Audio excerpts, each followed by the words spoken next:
Kiongozi wa walio wachache Opiyo Wandayi amesema kuwa muungano wa upinzani utaelekea mahakamani kuzuia kupitishwa kwa mswada wa fedha wa mwaka 2023.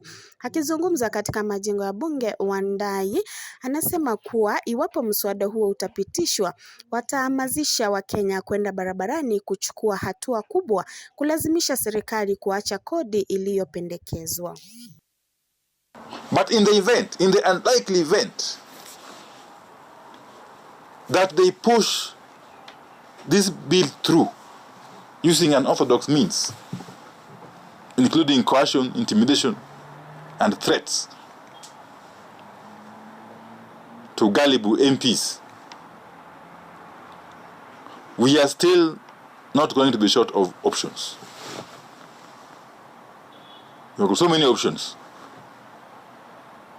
including but not limited to: 1, court action; 2, mass action. This is going to be one such moment that mass action is going to be justified more than any other time.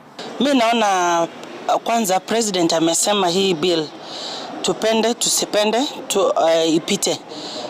Simulaumu kwa sababu hata mimi mwananchi ameniambia tupende tusipende tuangushe. Personally, as a representative of the people of Suna West, I've consulted widely and I'm going to reject. My vote is no, even before it comes to the floor of the House.